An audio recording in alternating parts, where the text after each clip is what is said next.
Ang hangin ay mabigat sa kahihiyan. Huwag mo akong sagutin kailanman. Pabulong ngunit mariing sabi ni Alfredo, isang puting lalaki, ang boses niya ay matalas at nagbabantang. Wala kang halaga dito. Wala. Linisin mo ang kwartong to ngayon o huwag ka nang magpakita bukas. Ginoo, malinis na ang sahig. Nilinis ko na ito ng paulit-ulit. Mahinahong sagot ni Maria, ang tagapaglinis. Ngunit nang walang pag-aalinlangan, dinampot ni Alfredo ang isang basong tubig at ibinuhos ito sa kanya. Ang malamig na likido ay dumaloy sa kanyang buhok, bumaba sa kanyang mukha at bumasa sa kanyang uniforme. Nabumuo ng isang maliit na lawa sa kanyang nilinis na sahig. Napasinghap siya sa gulat ng lamig, ngunit hindi ang temperatura ang lubos na nagpahinto sa kanya, kundi ang matinding kalupitan ng kanyang ginawa. Ngayon may malilinis ka na talaga, ngisi ni Alfredo. Hindi niya alam na ang babaeng kanyang ipinahiya ay hindi basta isang tagapaglinis, isa siyang taong may kapangyarihang sirain ang buong karera niya. Bago tayo lumalim sa kwentong ito, pindutin muna ang like at subscribe kung naniniwala kang walang sinuman ang dapat tratuhin ng hindi makatarungan. Mag-iwan din ng komento at sabihin kung taga saan ka. Tiyak na makakatanggap ka ng sagot. Ang makinang na sahig ng executive suite ng Fuentes Innovations ay kumikislap sa ilalim ng matinding liwanag ng fluorescent lamps habang si Maria Fuentes, nakasuot bilang isang janitress, ay marahang iniusad ang mop sa ibabaw ng sahig. Ang name tag na nakakabit sa kanyang uniforme ay nagsasabing Janet, hindi Maria Fuentes. Ang parehong mga kamay na minsang pumirma sa multimilyong dolyar na mga kasunduan ay magaspang na ngayon mula sa paulit-ulit na paglilinis gamit ang malalakas na kemikal. Sa likuran niya, narinig niya ang tunog ng matutulis at siguradong yapak, ang tunog ng mamahaling leather shoes. Hindi na niya kailangang lumingon upang malaman kung sino iyon. Si Alfredo Hayes, ang operations manager, isang lalaking ni minsan ay hindi siya kinilala sa mga boardroom meetings, ngunit ngayoy nakatayo sa kanyang likuran, may hawak na tambak ng mga ulat sa kanyang magagarang kamay. Mataas at puno ng paggalang ang tingin sa kanya dati. Ngayon, nag-aapoy ang kanyang mga mata sa pinigilang galit. Pinigil niya ang kanyang panga.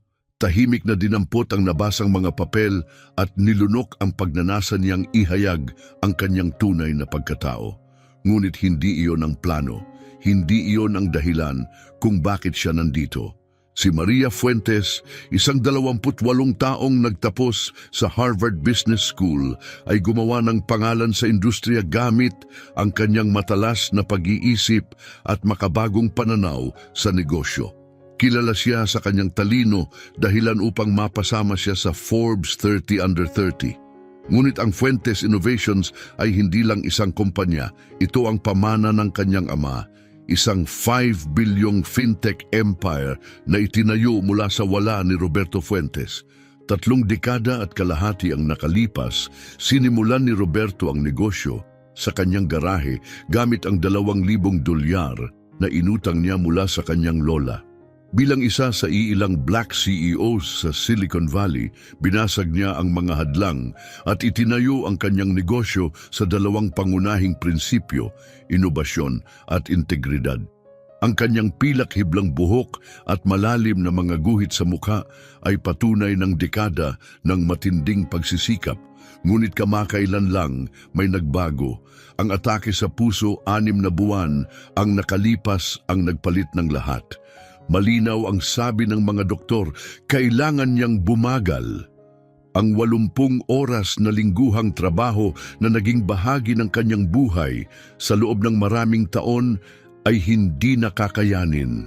At biglang, ang usapan tungkol sa kung sino ang hahalili sa kanya ay hindi na basta teorya. Ito'y naging agarang usapin. Matagal nang inihahanda si Maria para sa pamumuno. Bilang nag-iisang anak ni Roberto, siya ang natural na tagapagmana ng kumpanya.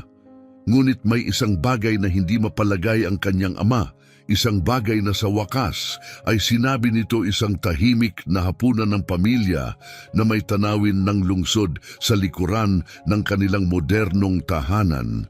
Maria, alam mong ipinagmamalaki kita sa lahat ng iyong narating.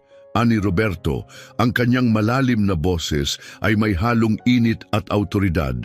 Ang parehong boses na nagbigay inspirasyon sa libu-libong empleyado sa loob ng maraming taon. Napakahusay mo sa negosyo. Ang talino mo sa teknolohiya ay kamangha-mangha, ngunit may isang bagay na hindi mo alam. Ibinalik ni Maria ang tinidor sa plato at bahagyang itinaas ang kilay. Ano yun, Dad? Mabigat ang buntong hininga ni Roberto, kita ang pag-aalala sa kanyang mukha. Hindi mo pa nakikita ang kumpanya mula sa ibaba pataas. Hindi mo alam kung paano talaga tinatrato ng management ang mga taong nagpapatakbo sa kumpanya, ang mga walang engranding titulo o opisina. Magbubukas na sana ng bibig si Maria upang sumagot, ngunit tinaas ng kanyang ama ang kamay. Nang itinatag ko ang kumpanyang ito, ako ang lahat, tagapaglinis, accountant, salesman, engineer. Alam ko ang bawat sulok ng negosyo dahil naranasan ko mismo. Walang ulat sa opisina ang makapagsasabi sa iyo kung ano ang tunay na nangyayari sa labas ng executive floor. May mga bulong-bulungan, Maria, mga sabi-sabi na hindi na sumusunod ang kultura ng kumpanya sa mga prinsipyong itinayo natin. Ngunit ang mga empleyado ay nagkukunwari kapag alam nilang pinapanood sila ng boss. Hindi mo maaaring pamunuan ang isang bagay na hindi mo lubos na nauunawaan. Bumigat ang katahimikan sa pagitan nilang mag-ama. Hindi kailanman umaatras si Maria sa hamon. Bahagya siyang yumuko, ang kanyang tinig ay matatag. Ano ang ipinapahiwatig mo, Dad? Ang ideya nilang pinlano ng gabing iyon ay mapangahas. Sa loob ng 2 linggo, magpapanggap si Maria bilang isang janitress sa night shift. Walang benepisyo, walang shortcut, walang espesyal na pagtrato. Mararanasan niya ang Fuentes Innovations bilang isang ordinaryong empleyado. Walang dala ang kanyang apelido. Matindi ang kanyang transformasyon. Naalis ang mamahaling power suits at napalitan ng simpleng damit. Iniwan niya ang makinang na alahas at pinalitan ng simpleng hikaw. Ang kanyang maingat na inayos na buhok ay bumalik sa natural nitong kulot. Ang kanyang signature makeup ay nawala at ang kanyang contact lenses ay nagtago sa kanyang matalas na tingin. Ang dating makapangyarihang executive ay naglaho. Sa kanyang lugar ay nakatayo si Janet, isang tahimik, hindi napapansing tagapaglinis. Sa 2 linggo, kailangang malaman ni Maria kung nananatili pa ba ang mga prinsipyo ng kanyang ama sa kumpanyang ito. Ngunit hindi niya alam na ang 2 linggong ito ay magpapabago, hindi lang sa kanyang pananaw sa negosyo, kundi sa buong mundo niya. Kinabukasan ng gabi, si Maria, ngayoy ganap ng nagbago bilang Janet, ay nakatayo ng balisa sa kanyang maluwag na uniforme ng tagapaglinis. Kinakalikot ang hindi pamilyar na employee badge na nakaklip sa kanyang dibdib. Ang dating malinis at maganda niyang mga kamay, minsang pinapalamutian ng mga mamahaling singsing at alahas, ay ngayon hubad at magaspang. Habang naghihintay ng pagsisimula ng kanyang shift, inayos niya ang kanyang hindi kasukat na damit at malalim na huminga, pinaghahandaan ang kung anumang mangyayari. Ang kanyang unang gabi bilang isang janitress ay nagsimula ng 10:00 ng gabi. Matagal matapos umalis ang mga top executives ng kumpanya. Mabilis at walang emosyon ang naging orientation, isang madali ang paliwanag sa mga proseso ng paglilinis, mga alituntunin sa kaligtasan, at isang mahigpit na babala na ang anumang anyo ng pagnanakaw ay hahantong sa agarang pagtanggal sa trabaho at posibleng legal na aksyon. Halos hindi siya pinagtuunan ng pansin ng supervisor, basta na lang iniabot sa kanya ang susi at isang listahan ng mga gawain. Si Maria ay sanay na mapansin. Bilang anak ni Roberto Fuentes, isang Harvard graduate at isang executive vice president, nakasanayan na niyang bigyang pansin ng mga tao, na magtagpo ang mga mata nila, na ayusin ng iba ang kanilang tindig kapag pumasok siya sa isang silid. Ngunit bilang si Janet ang tagapaglinis, siya ay hindi nakikita. Dumaan lang sa kanya ang mga empleyado na parang hindi siya naroon. May ilan pang hindi sinasadyang natamaan ng kanyang cleaning cart, ngunit ni hindi nag-abalang humingi ng paumanhin. Kapag pumapasok siya sa mga opisina kung saan may mga nag-o-overtime, patuloy lang silang nag-uusap. Minsan ay lantaran pang tinatalakay ang mga sensitibong usapin ng kumpanya na para bang wala siyang pandinig. Pagsapit ng katapusan ng kanyang shift, masakit at magaspang na ang kanyang mga kamay at ang dati malambot niyang balat ay nagsimula ng magkapalyo. Mabilis niyang natutunang kumilos ng may husay, pinipili ang bawat galaw upang hindi masayang ang kahit isang pagod. Ngunit higit sa pisikal na pagkapagod, mas matindi ang natuklasan niyang tunay na mukha ng Fuentes Innovations mula sa ibaba. Ang perpektong kumpanyang itinayo ng kanyang ama, ang kumpanyang may ipinagmamalaking respeto, integridad at kahusayan ay hindi kasing perpekto ng kanyang pinaniwalaan. Sa pangalawang gabi, ang unang hapdi ng sakit sa katawan ay napalitan na lang ng isang tuloy-tuloy na kirot, ngunit nakakapag-adjust na siya. Natutunan niyang balansehin ang bigat ng kanyang katawan habang nagmomop upang hindi masyadong mapagod ang kanyang likod. At ang kanyang mga palad ay unti-unting tumitibay, ang mga paltos ay naging matigas na balat. Ngunit walang pisikal na paghahanda ang makapaghahanda sa kanya sa gagawin ni Alfredo Hayes, ang operations supervisor. Si Alfredo Hayes, 45 taong gulang, ay isang lalaking matagal nang nagpupunyaging umangat sa corporate ladder. Mayroon siyang malinis na reputasyon sa mga executives, ngunit sa ilalim ng kanyang pamumuno, maraming empleyado ang dumaan sa matinding paghihirap. Lagi siyang nakapulidong damit, may perpektong ayos ng buhok at hawak palagi ang kanyang leather portfolio. Sa mata ng executive team, siya ay isang ideal employee, masipag, mahusay, dedikado. Ngunit sa mga nasa ibaba ng kumpanya, lalo na sa cleaning crew, siya ay isang halimaw. Hindi ito katanggap-tanggap, sigaw ni Alfredo sa kanyang unang inspeksyon. May suot siyang puting gloves habang hinahawi ang alikabok mula sa isang vent sa kisame, isang lugar na hindi naman bahagi ng gabi-gabing paglilinis. Ang Fuentes Innovations ay naninindigan sa kahusayan. Sa lahat ng aspeto, lahat, paulit-ulit niyang sigaw. Sa isang kumpas ng kamay, iniutos niyang linisin muli ang buong east wing ng ikatlong palapag. Pinilit ang cleaning crew na manatili ng 2 oras nang walang dagdag na bayad. Nang maingat na ipaliwanag ni Maria na ang mga vent ay may naka-schedule na quarterly deep cleaning at hindi pang araw-araw na trabaho, agad siyang pinutol ni Alfredo. Hindi ko kailangan ng mga palusot, ang kailangan ko ay resulta, sigaw niya. Mukhang nauubos na ang mga taong marunong sa trabaho rito. Si Alfredo ay mahirap pakisamahan, ngunit lalo niyang pinapahirapan si Maria. Siguro dahil bago siya at hindi pa niya alam kung paano maglaho kapag dumadaan ito. O baka dahil kahit nakatago sa simpleng uniforme, may kaunting bakas pa rin ng kanyang natural na kumpiyansa. Anuman ang dahilan, ginawa siyang personal na target ni Alfredo. Kahit perpekto ang trabaho niya, palagi siyang nakakatanggap ng puna. Gumamit siya ng flashlight upang hanapin ang hindi nakikitang mga mantsa sa salamin. Pinuna ang maliit na hibla ng alikabok sa carpet kahit nilinis na ito ng 2 beses. Sinabing may fingerprint sa stainless steel kahit ito'y kuminang sa regular na inspeksyon. Isang gabi habang nililinis ni Maria ang executive restroom, biglang lumitaw si Alfredo. Bago pa siya matapos, pinuna na nito ang lahat. Ang pagiging incompetent mo ba ay sinasadya o natural lang sa'yo? Matalim niyang tanong. Ang boses niya ay sapat na malakas upang marinig ng iba.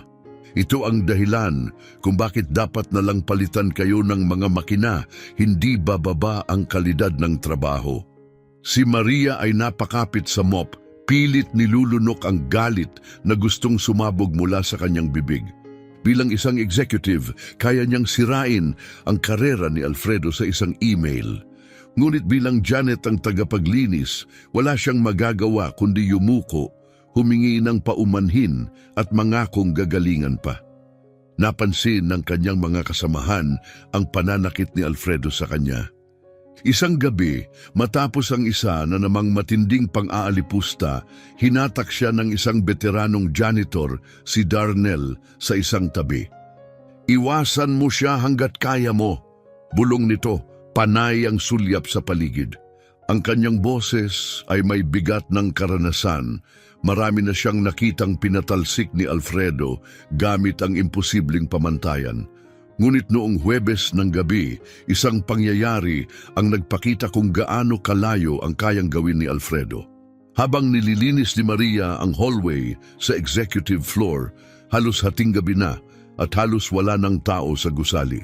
Maingat niyang ipinosisyon ang kanyang cleaning cart laban sa dingding habang pinapalitan ang tubig sa kanyang timba. Narinig niya ang pamilyar na tunog ng mamahaling sapatos sa marmol na sahig. Si Alfredo, huminto ito sa tabi ng kanyang cart, tinitingnan ang kanyang trabaho na may mapanuring ngisi. At bago ito lumakad palayo, sinadyang itulak ng kanyang braso ang cart. Bumagsak ito sa sahig, nagkalat ang mga bote ng cleaning solution, ang mga basahan at kagamitan. Ang sahig na ilang oras niyang perpektong nilinis ay nabahan ng likido. Si Alfredo, walang kahit anong reaksyon. Dinaan-daanan lang niya ang gulo, iniwan ang bakas ng kanyang sapatos sa sahig. Ni hindi siya lumingon, wala man lang paghingi ng tawad. Sa kanya, si Maria ay hindi man lang mahalaga para bigyan ng pangalawang sulyap. Nanatiling nakatayo si Maria, nakatitig sa kalat sa kanyang harapan. Sa sandaling iyon, may nagbago sa loob niya. Hindi na lang ito tungkol sa pagiging hindi pinapansin o minamaliit, mas malala ito. Isa itong sadyang kalupitan, isang pang-aabuso ng kapangyarihan mula sa isang taong alam niyang makakalusot siya. Habang nakaluhod siya upang linisin ang gulong, idinulot ni Alfredo, pilit pinipigil ang kanyang galit at matinding pagkahiya. Napagtanto niyang nagbago ang layunin ng kanyang misyon. Hindi na lang ito tungkol sa paghahanda sa sarili upang kunin ang kumpanya. Ito na ngayon ay tungkol sa pagpapakita ng paninindigan para sa mga manggagawa na nagpapatakbo ng Fuentes Innovations. Mga manggagawang katulad ng kanyang ama noon bago niya itinayo ang kanyang imperyo, nang lalo pang naging lantaran ang mga diskriminasyong pahayag ni Alfredo sa mga sumunod na araw, handa na si Maria. Itinala niya ang bawat pangyayari, mga petsa, oras, saksi at ang eksaktong mga salitang binitiwan ni Alfredo. Pinag-aralan niya kung sino sa mga executives ang tahimik na nagbubulag-bulagan at sino ang hindi komportable ngunit hindi kumikilos. Unti-unti, itinayo niya ang kanyang kaso habang patuloy niyang ginagampanan ang papel ni Janet, ang janitress na walang nakakakita. Isang gabi, bumalik si Alfredo matapos ang kanyang ginawa nung nakaraan. "Akala mo matalino ka, hindi ba?" Sarkastikong nangisi niya, lumapit ng mas malapit kay Maria. Hindi siya sumagot. Alam niyang anumang tugon niya ay lalo lang magpapalala ng sitwasyon.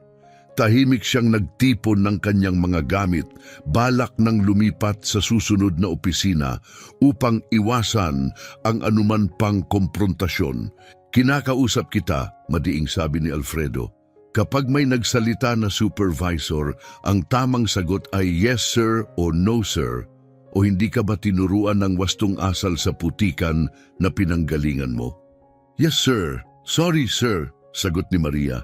Pinilit ilabas ang mga salita kahit pakiramdam niya'y lasang apdo ang bawat isa. Sinimulan niyang mopahin ang hallway sa labas ng executive conference room nang bigla siyang tumapak si Alfredo sa bagong linis niyang sahig, nag-iwan ng maitim na mga bakas ng sapatos sa kanyang trabaho. Napakadumi pa rin ng sahig na ito, anya, na para bang may audience siya kahit silang dalawa lang ang naroon. Kaya mo bang gawin ng tama ang simpleng trabahong to? Tignan mo tong mga dumi, ang mga bahid na to. Tiningnan ni Maria ang sahig. Kanina lang, perpekto yon. Ang tanging dumi ay ang mga bakas ng sapatos ni Alfredo mismo. Kakalinis ko lang, sir, sagot niya ng kalmado, kahit na nag-aapoy sa galit ang kanyang loob. Tuyo at malinis na ito kanina, sigaw ni Alfredo. Nagsasabi ka na ba ng taliwas sa akin? Bigla niyang binaba ang kanyang boses sa isang delikadong bulong. Sa tingin mo ba, mas marami kang alam sa pamantayan ng paglilinis sa Fuentes Innovations kaysa sa akin? Hayaan mong ipakita ko sa iyo kung saan ka talaga nababagay. Walang pag-aalinlangan, dinampot ni Alfredo ang isang basong tubig at ibinuhos ito direkta sa ulo niya. Ang malamig na likido ay bumaha sa kanyang buhok, dumaloy sa kanyang mukha at binasa ang kanyang uniforme. Suminghap siya sa gulat ng lamig, ngunit hindi ang temperatura ang nagpakirot sa kanya, kundi ang sadyang poot sa kilos ni Alfredo. Ayan, may tunay ka nang lilinisin, malamig na sabi ni Alfredo. Walang kahit anong emosyong nakikita sa kanyang mukha. Tinapon niya ang baso sa tabi ni Maria at tumalikod. At huwag kang umalis hanggat hindi ka patuyo at walang bahid ang sahig.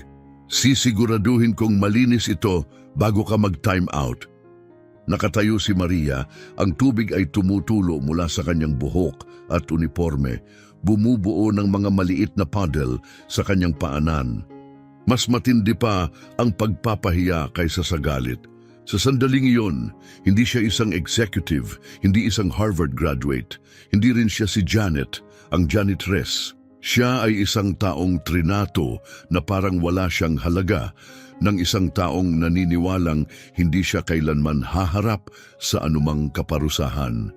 Naghalo ang tubig at luha sa kanyang mukha, hindi ng kahinaan, kundi ng dalisay na galit. Dahan-dahan siyang lumuhod at sinimulang punasan ng tubig. Ang kanyang basang uniforme ay kumapit sa kanyang balat.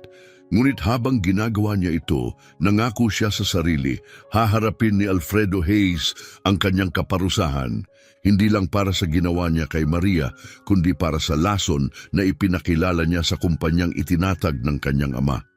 Ngunit hindi si Alfredo ang nag-iisang problema. Naroon rin si Derek Phillips, ang marketing director ng Fuentes Innovations.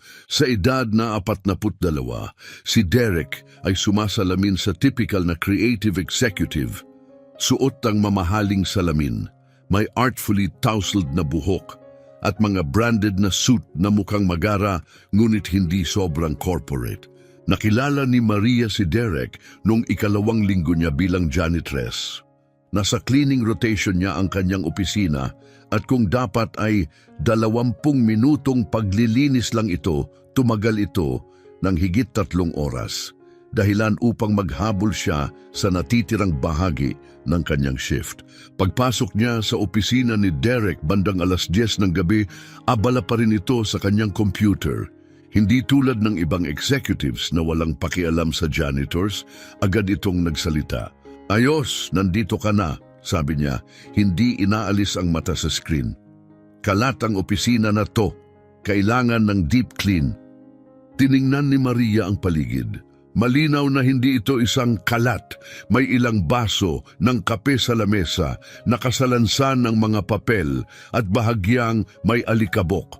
Walang anumang nangangailangan ng matinding paglilinis. Gayunpaman, tumango siya at sinimulan ng trabaho.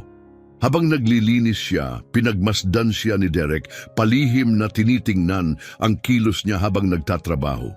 Habang pinupunasan niya ang salamin sa mesa, bigla itong tumayo at lumapit. Mali ang ginagawa mo, sabi niya, dapat circular motion, hindi straight lines. Napabuntong hininga si Maria. Si Derek ay isa sa mga taong mahilig lang magsalita upang marinig ang sarili. Nang magpatuloy siya, lalong nangialam si Derek, itinuturo ang mga bagay na wala namang mali. Nagpapanggap na eksperto sa paglilinis kahit marketing degree lang naman ang natapos niya. Habang nakikinig si Maria, lalo niyang napagtanto ang isa pang katotohanan. Katulad ni Alfredo, si Derek ay may sarili niyang paraan ng pang-aabuso ng kapangyarihan. At tulad ng dati, nakikinig lang si Maria, hindi upang sumunod, kundi upang obserbahan. Dahil tulad ng kay Alfredo, nakalista na rin si Derek sa kanyang talaan ng mga taong haharap sa kanilang karma. Matapos, linisin ang bawat sulok ng opisina, i-vacuum ang carpet, disimpektahin ang lahat ng madalas hawakan at tiyaking walang bahid ng dumi.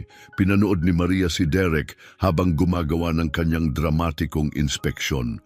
Dahan-dahan niyang dumaan ang daliri sa kung saan-saan. Itinaas ito sa ilaw na para bang umaasang makakahanap ng alikabok.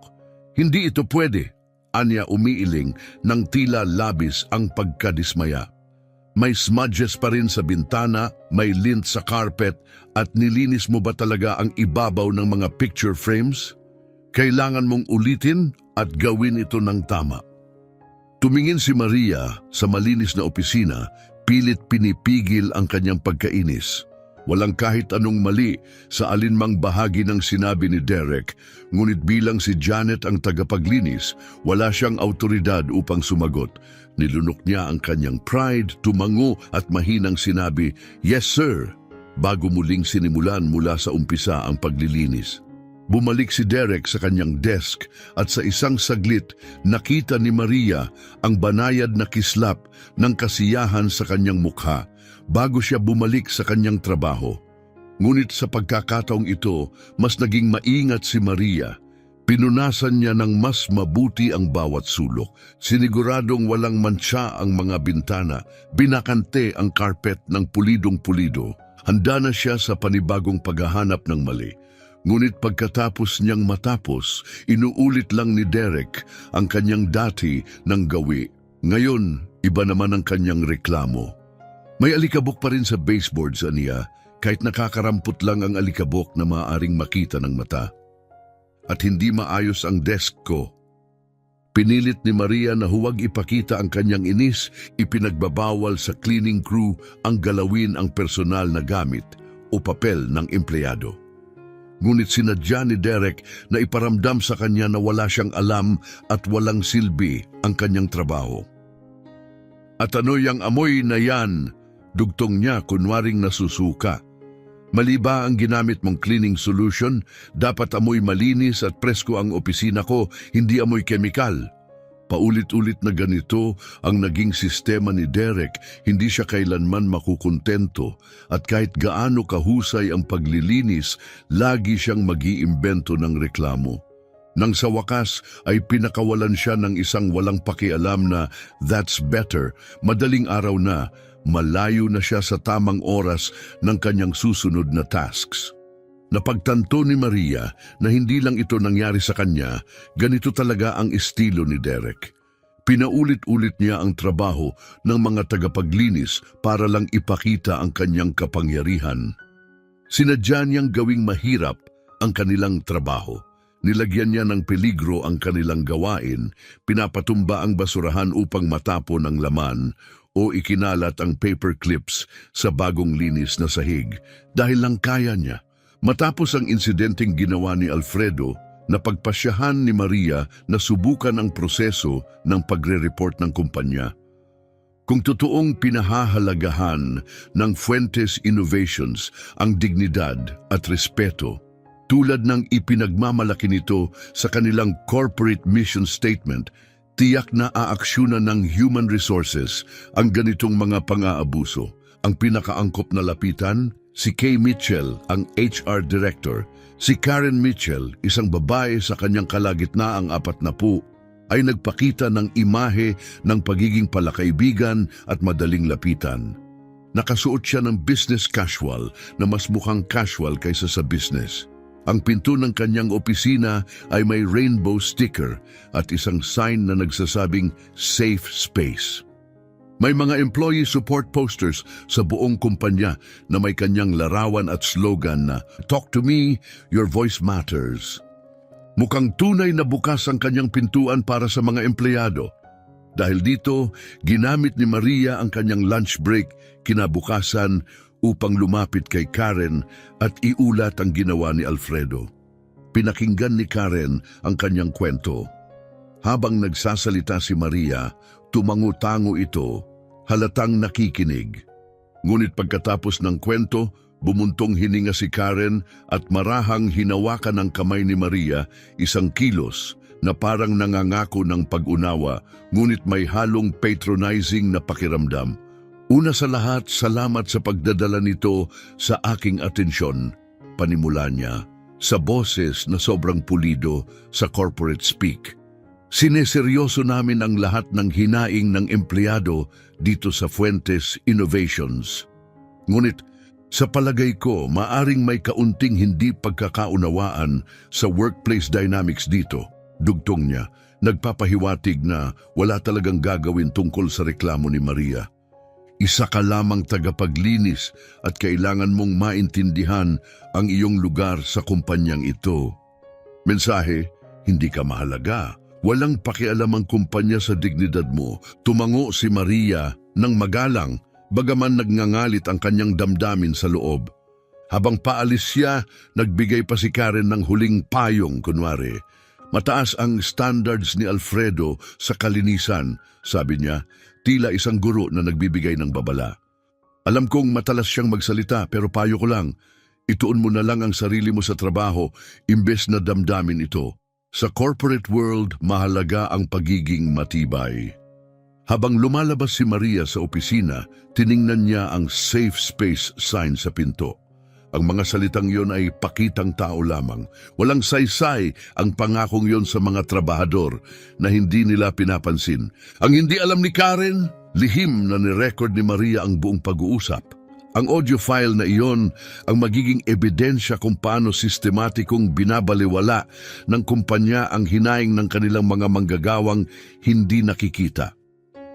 Kung si Alfredo at Derek ay nagpakita ng masalimuot na pang-aabuso ng kapangyarihan, si Imelda Wells ang nagbunyag ng pinakamatinding anyo nito. Sa edad na 45, si Imelda ay isang haligi ng Fuentes Innovations, Senior Vice President of Sales, isang alamat sa industriya, kilala sa kanyang matitinding negosasyon at matataas na benta. Hindi kailanman kinukwestiyon. Ang komprontasyon nila ni Maria ay nangyari sa isang Biyernes ng gabi sa ikatlong linggo ng undercover mission. Habang nililinis ni Maria ang main conference room sa ika-38 palapag, narinig niya ang matalas na boses ni Imelda. "Excuse me, saan mo balak pumunta?" Napatigil si Maria. "Pasensya na po, ma'am. Nakaschedule po ito para sa paglilinis ng 9:00 ng gabi. Babalik na lang po ako mamaya kapag tapos na kayo." Dapat ay sapat na ang sagot na iyon, ngunit hindi si Imelda Wells ang tipong sumusunod sa normal na patakaran. "Paano mo nagagawang gambalain ang meeting ko?" Sigaw niya. "Kailangan ko pa bang mag-aksaya ng oras para ipaliwanag ang basic professional courtesy sa isang taong naglilinis ng kubeta?" Para siyang sinampal. At gaya ng dati, walang nagtangkang sumingit dahil sa Fuentes Innovations, lahat ay tahimik. Natiis ni Maria ang pang-aalipusta ni Alfredo, ang maliliit na paghihiganti ni Derek at ang hindi mabilang na pagpapahiya. Ngunit may isang bagay na iba sa ginawa ni Imelda. Marahil ito ang kalabisan ng sitwasyon, ang pagmumura sa kanya hindi dahil sa pagkakamali, kundi dahil lamang sa pagsunod sa tamang schedule. O baka naman ito ang walang pakundangang kayabangan sa tinig ni Imelda, ang kumpiyansa niyang walang sinuman ang mangangahas na kumontra sa kanya. Sa unang pagkakataon, hindi si Janet ang tagapaglinis ang nagsalita, si Maria Fuentes mismo. Sa buong paggalang, wika niya, ang kanyang boses ay banayad ngunit hindi matitinag. Sinusunod ko lang po ang nakatakdang patakaran ng gusali. Kung may hindi pagkakatugma sa schedule, ang tamang proseso ay ipaalam ito sa facility management ng maaga. Ginagawa ko lang po ang trabaho ko, gaya ng ginagawa ninyo. Tumahimik ang buong silid, tumigil sa kilos ang mga junior salespeople, halatang hindi makapaniwala na ang isang simpleng tagapaglinis ay nangahas sumagot kay Imelda Wells. Maging si Imelda mismo ay napakurap sa pagkagulat na para bang hindi niya maisip kung paano nangyari na ang isang taong wala sa kanyang antas ay nagkaroon ng lakas ng loob na sumagot. Ngunit mabilis lumipas ang gulat. Nagdilim ang mukha ni Imelda at sa isang iglap na puno ito ng galit, dumating ang sampal ng walang babala. Parang kidlat ang bilis nito at matalim ang tunog ng palad ni Imelda nang tumama sa pisngi ni Maria. Gumulong ang sakit mula sa kanyang mukha pababa sa kanyang panga at sa lakas ng tama na paatras siya tumama ang balikat sa kanyang cleaning cart. "Huwag mo akong sasagutin kailanman," bulong ni Imelda, puno ng laso ng kanyang tinig. "Wala kang halaga dito. Wala. Linisin mo ang kwartong ito o huwag ka nang magpakita bukas." Kumalat ang sakit sa pisngi ni Maria, ngunit hindi ang hapdi ng sampal ang nagpahinto sa kanya. Ito ay ang labis na kawalang hiyaan ng pangyayari. Nakita na niya ang lahat sa mundo ng negosyo, mula sa Harvard Business School hanggang sa mga corporate boardrooms. Ngunit hindi niya kailanman naisip na makakakita siya ng isang profesional na lugar kung saan isang babae ang malayang mananakit ng isang empleyado at walang gagawin ang mga tao sa paligid. Walang sino man ang gumalaw, ang mga junior salespeople ay biglang naging abala sa kanilang mga laptop, mga papel, kahit ano, basta wag lang silang tingnan ni Imelda. Walang tumutol, walang nagsalita. Ang kanilang katahimikan mismo ay isa ring anyo ng karahasan. Ito ang pagtanggap, ito ang duwag na pagtalikod, at ito ang dahilan kung bakit namamayani ang mga taong tulad ni Imelda. Sa loob ng isang iglap gustong ibunyag ni Maria ang lahat. Isang pangungusap lang at tapos na ang karir ni Imelda, ngunit may mas malalim na dahilan kung bakit siya nanatiling tahimik. Sa hindi niya inaasahang disiplina sa sarili, ibinaba niya ang kanyang tingin. Nilunok niya ang nagbabagang galit sa kanyang lalamunan, mahinang bumuntong hininga, at walang imik dinampot ang kanyang mop. Ito na ang huling straw. Hindi dahil mas masakit ang sampal kaysa sa ginawa ni Alfredo, hindi dahil mas masahol ang pang-aabuso ni Imelda kaysa kay Derek, kundi dahil pinatunayan nitong tama ang kanyang hinala. Ang Fuentes Innovations ay sira na. Ang kumpanya ng kanyang ama, itinayo sa pundasyon ng dignidad at respeto, ay naging isang lugar kung saan isang babae ay maaaring saktan ang isang empleyado sa harap ng maraming saksi at walang mangyayari. Habang pinunasan niya ang mga lamesa, tumalim ang kanyang isip sa isang layunin. Hindi na lang ito tungkol sa pag-unawa sa kultura ng kumpanya. Hindi na lang ito tungkol sa paghahanda upang maging leader. Ito na ngayon ay tungkol sa katarungan. Simula nung gabing iyon, nagbago ang misyon ni Maria. Hindi na siya basta nanonood. Nagsisimula na siyang mag-ipon ng ebidensya. Sa pagtatapos ng 2 linggo ng undercover work, nakalap na ni Maria ang sapat na ebidensya upang tapusin ang lahat ng palusot. Nakita niya ang sistematikong pang-aabuso. Siya mismo ang nakaranas ng panghahamak at pananakit.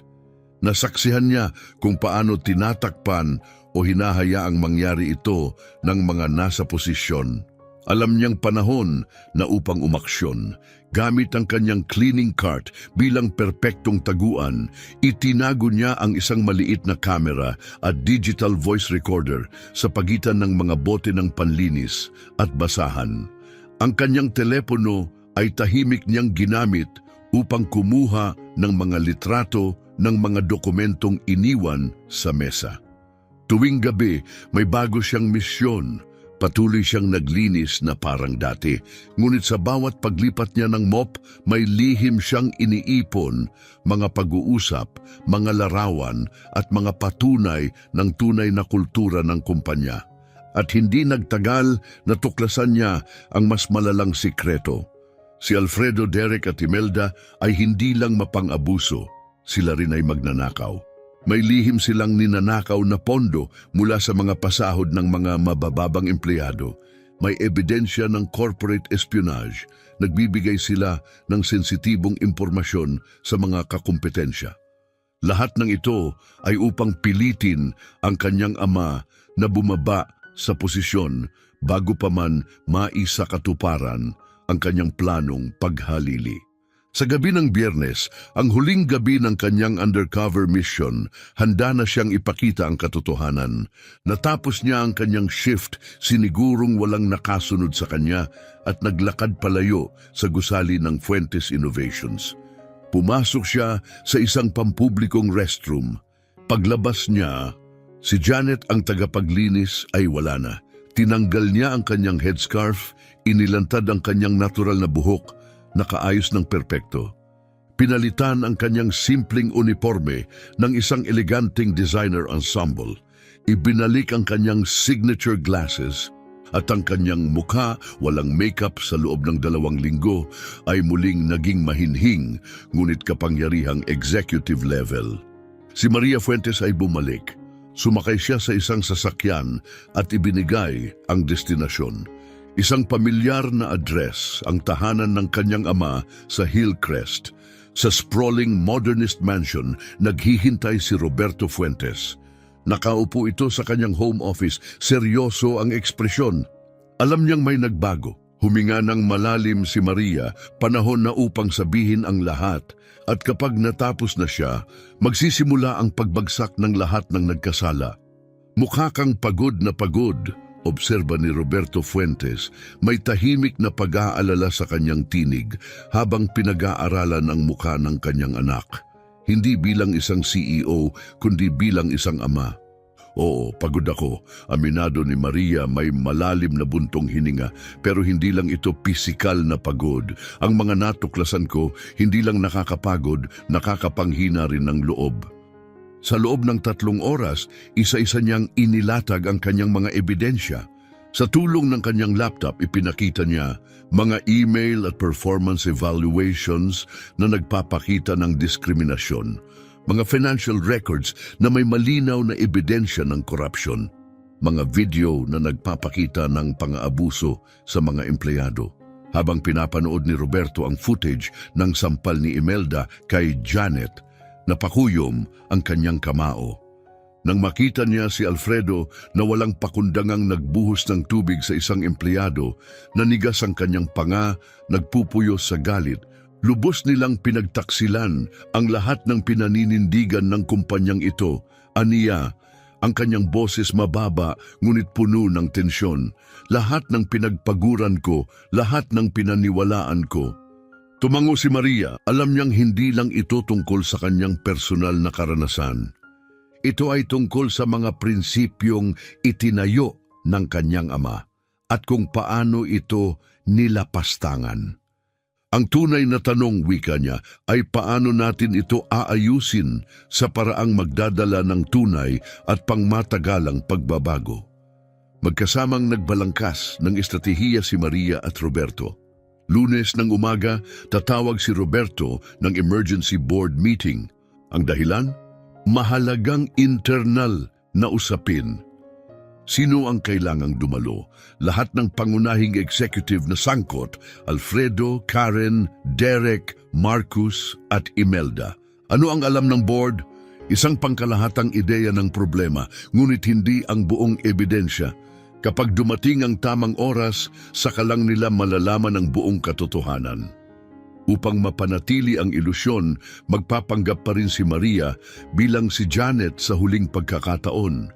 Alam niyang kakailanganin niyang tiisin ang huling bugso ng pang-aalipusta, ngunit sulit ito para sa katarungang naghihintay sa dulo.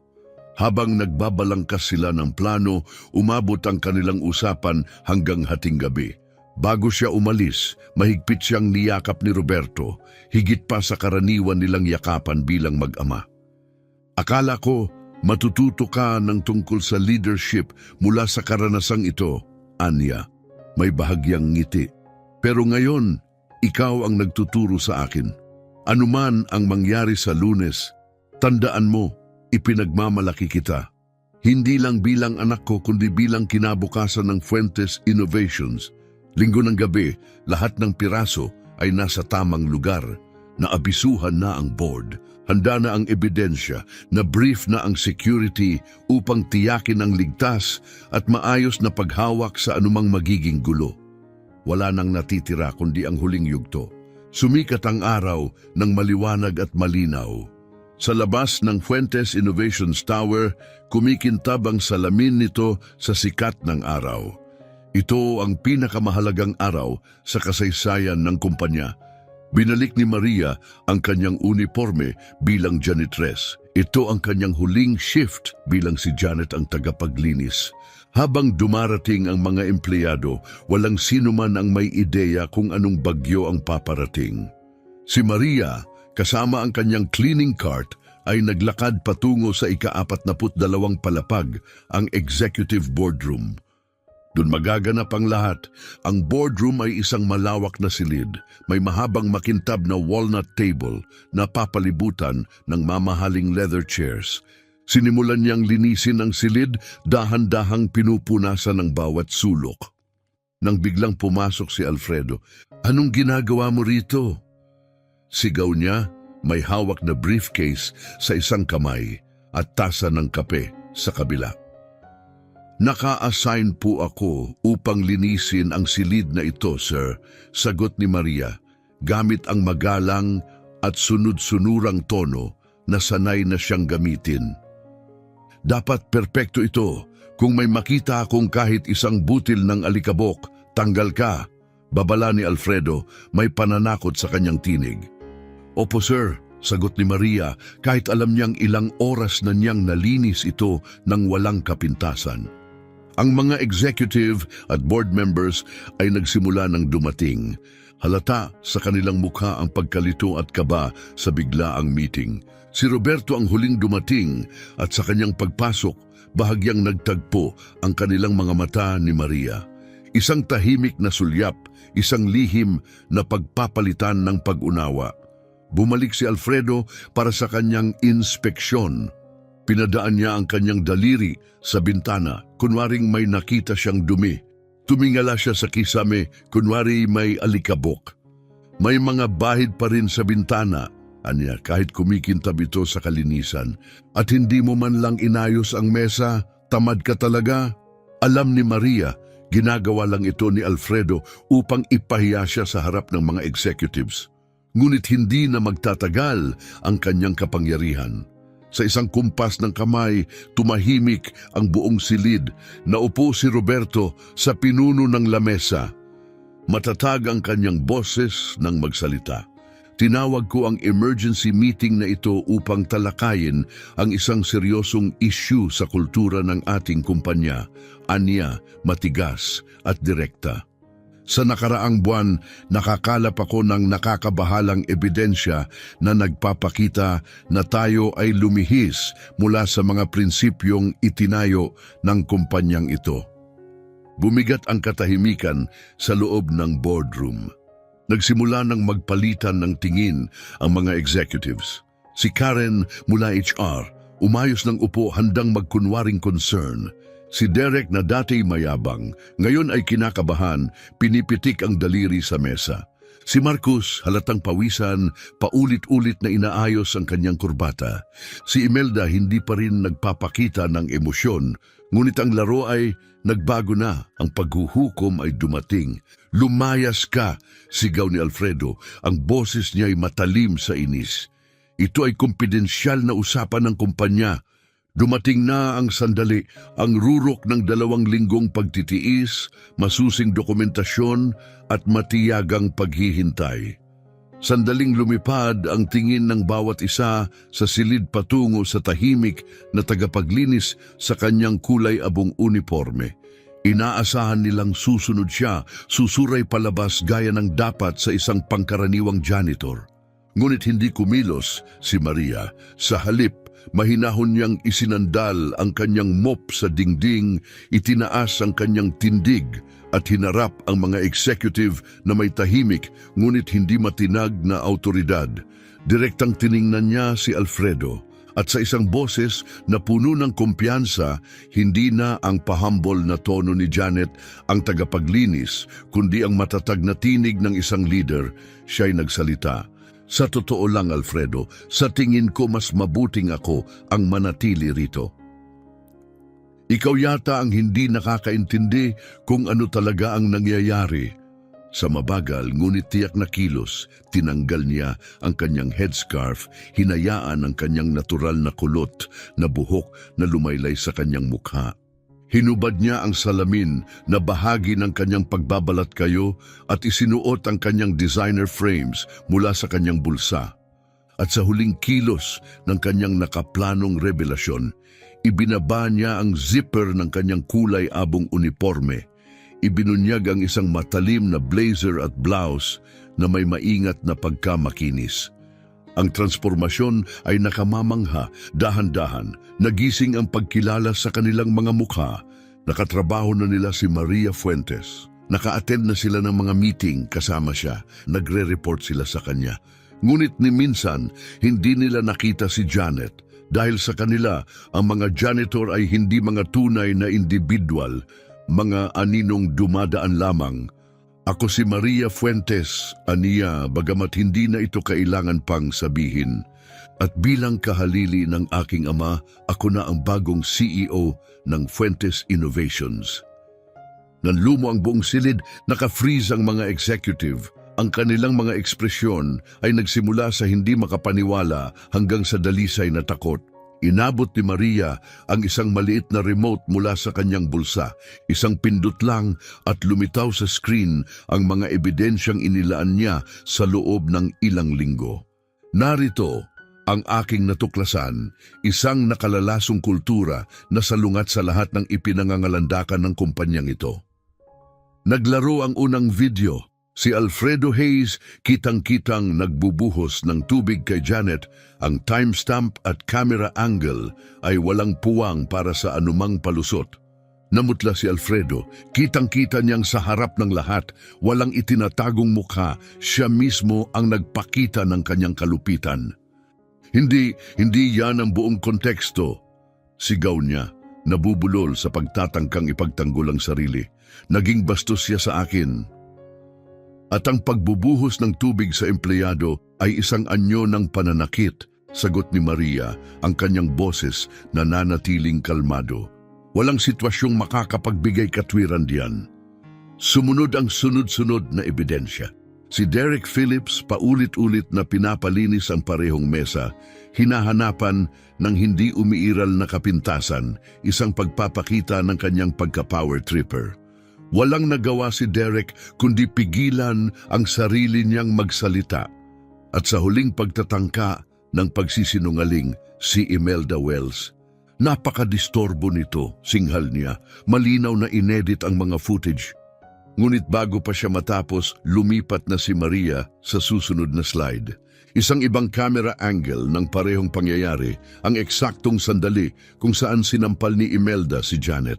Gusto mo bang patugtugin ko ang audio, Miss Wells? Tanong ni Maria ng malamig. Ang mismong sinabi mo ay, huwag mo akong sasagutin kailanman. Wala kang halaga rito. Wala. Bumagsak ang mukha ni Imelda. Wala nang takas mula sa katotohanan. Habang ipinapakita ni Maria ang isa-isa niyang ebidensya, ang dating tiwala sa sarili ng mga salarin ay napalitan ng purong takot at desperasyon. Ang ilang board members ay galit na nagsusulat ng notes. Ang iba ay nakaupo ng matigas, walang imik. Ang isa sa pinakamatandang miyembro, tinanggal ang kanyang salamin, pinunasan ito at napailing sa pagkadismaya. Akala ko janitor ka lang, sigaw ni Alfredo sa desperasyon. Maria, huwag mo akong tanggalin. Bago pa makasagot si Maria, bumukas ang pinto. 2 security officers ang pumasok. Mr. Hayes, Sabi ng isa, naatasan kaming ihatid ka palabas pagkatapos ng meeting na ito. Hindi pwede to, hindi niyo ako pwedeng basta itapon. Hindi ito tungkol sa mga maliit na pagkakamali, sagot ni Roberto. Tumayo sa kauna-unahang pagkakataon mula sa kanyang upuan. Ito ay isang ganap na pagtataksil sa mga prinsipyong itinayo ng kumpanyang ito. Ang aking anak ay nagsagawa ng investigasyong ito bilang bahagi ng kanyang pagsasanay sa pamumuno. Ngunit hindi namin inasahan ang lawak ng katiwalian, pang-aabuso at diskriminasyon na kanyang matutuklasan. Tumalikod si Roberto sa board at sa isang matatag na boses nagdeklara, "Itinayo ko ang kumpanyang ito sa integridad, inobasyon at respeto sa lahat ng empleyado. Ngunit sa kung anong paraan nawala natin ang mga halagang iyon. Simula ngayon, magbabago na ang lahat." Sa loob ng 1 oras, nagpulong ang board. Desisyon. Si Alfredo Hayes, Karen Mitchell, Derek Phillips at Imelda Wells ay agad na tinanggal sa kanilang mga posisyon dahil sa gross misconduct. Sinabihan ang security na kumpiskahin ang kanilang company-issued devices at tanggalan sila ng access sa gusali. Habang inilalabas si Alfredo, muli siyang lumapit kay Roberto desperado. 3 dekada, Roberto, ibinigay ko ang 30 taon ng buhay ko sa kumpanyang ito. Hindi mo ako pwedeng basta itapon. Matatag ang sagot ni Roberto. Tama ka, Alfredo. 30 taon ay matagal na panahon. Kaya mas nakakadismaya na ginamit mo ang kapangyarihang iyon upang pabagsakin ang iba sa halip na itaas sila. Wala nang natira pang salita habang tinatahak ni Alfredo ang mahabang pasilyo palabas. Ang tunog ng kanyang mga yapak ang tanging ingay sa tahimik na boardroom. Sa ilalim ng pamumuno ni Maria Fuentes, isang bagong kabanata ang magsisimula. Habang dinadala ng mga security si Alfredo palabas, nakaramdam si Maria ng maraming emosyon. Mayroong kasiyahan dahil nagkaroon ng hustisya, ngunit kasabay nito may matinding pagkaunawa sa trabahong kailangang gawin upang muling buuin ang kumpanyang ito mula sa mga guho ng katiwalian. Nagpatuloy ang pagpupulong, tumutuon sa agarang mga hakbang upang ayusin ang pinsalang nagawa at muling itayo ang tamang kultura ng kumpanya. Matapos ang diskusyon, isa-isang lumapit ang mga board members kay Maria. Ang ilan ay bumati sa kanya sa husay ng kanyang investigasyon. Ang iba, halatang apektado, ay nagpakita ng pagsisisi sa kanilang naging pagpapabaya. Ngunit sa lahat ng ito, nanatili siyang kalmado at matatag. Dala pa rin ang parehong madiskarte at estratehikong pag-iisip na nagpatibay sa kanya sa loob ng 2 linggong pang-aapi. Ang mga katangiang ito ang magsisilbing gabay niya bilang CEO. Nang sa wakas ay wala nang natira sa silid kundi sila ng kanyang ama, lumapit si Roberto at niyakap siya ng mahigpit, walang itinatagong pagmamalaki sa kanyang mga mata. "Ang ginawa mo ngayon ay pambihira," mahinang sabi niya. "Hindi ka lang basta naglantad ng katiwalian. Naranasan mo mismo kung ano ang kailangang baguhin. Hindi ko magagawa ang ginawa mo. Hindi papayag ang pride ko na tiisin ang pinagdaanan mo." Hindi inasahan ni Maria na magiging emotional siya, ngunit sa sandaling iyon, naramdaman niya ang bigat ng lahat ng natutunan niya sa karanasang ito. Hindi lang ito tungkol sa pang-aapi, ito ay tungkol sa tunay na kahulugan ng pamumuno. Bahagyang tumango si Roberto, may pagmamalasakit sa kanyang tinig. Gusto ng board na pabilisin ang iyong pag-upo bilang CEO. Matapos ang araw na ito, kumbinsido silang handa ka na. Saglit na lumingon si Maria sa malalawak na bintanang nakaharap sa lungsod. Alam niyang hindi ito magiging madaling daan, ngunit handa na siya. "Handa ako," tugon niya, "ngunit hindi dahil anak mo ako o dahil may magaganda akong diploma. Handa ako dahil nakita ko ang kumpanyang ito mula sa ibaba pataas. Alam ko kung ano ang gumagana at kung ano ang desperadong kailangang baguhin. Tumingin siya sa kulay abong unipormeng iniwan niya sa mesa. Hindi niya ito itinapon. Sa halip, maingat niya itong tiniklop, isang tahimik na paggalang sa mga aral na itinuro nito sa kanya. Mas marami akong natutunan sa unipormang ito kaysa sa natutunan ko sa Harvard, aniya. At hindi ko kalilimutan ang mga aral na ito kahit ako na ang nakaupo sa dulo ng mesa. Habang lumalabas sila ng boardroom, saglit siyang huminto sa tabi ng cleaning cart na pinagtulak niya sa loob ng 2 linggo. May isang bagay pa akong kailangang gawin bago ito maging opisyal. Ang pagbabago ay hindi nangyayari sa isang iglap. Ang muling pagbuo ng isang sirang kultura ay nangangailangan ng oras, pagsisikap at tapang upang harapin ang mga hindi komportabling katotohanan. Hindi naging madali ang susunod na mga buwan. May mga lumaban, may mga kumapit sa lumang sistema, may mga hadlang na lumitaw na hindi niya inasahan. Ngunit pagkatapos ng 6 na buwan, hindi maitatangging nagbago ang Fuentes Innovations. Ang mga resulta, mas mataas na kasiyahan ng empleyado, tumaas ang produktibidad, bumaba ang turnover rate lalo na sa mga undervalued na empleyado. Hindi lang patakaran ang nagbago, kundi mismong kultura. Para kay Maria, ang pagbabago ay hindi lang profesional, ito rin ay personal. Ang pisikal na hirap ng paglilinis ay nagpatibay ng kanyang katawan. Ang bigat ng pagiging hindi pinapansin at minamaliit ay nagpalalim ng kanyang pag-unawa sa workplace power dynamics. At lahat ng ito ay nagpakita sa kanyang estilo ng pamumuno. Sa mga executive meetings, sinigurado niyang lahat ng boses ay may espasyo, hindi lang ang pinakamalakas. Sa pagbisita sa iba't ibang departamento, binati niya ang mga maintenance staff sa pangalan na may parehong respeto na ibinibigay niya sa senior executives. Sa bawat desisyong ginagawa niya, palagi niyang itinatanong, paano nito maaapektuhan ang lahat, hindi lang ang mga nasa boardroom. 3 buwan matapos ang makasaysayang pagpupulong sa boardroom, formal nang inanunsyo ni Roberto Fuentes ang kanyang pagreretiro. Ipinasa niya ang pamumuno kay Maria.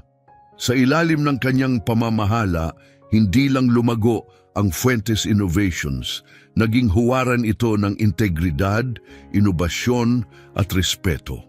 At doon, bumalik si Maria sa simula ng kanyang paglalakbay.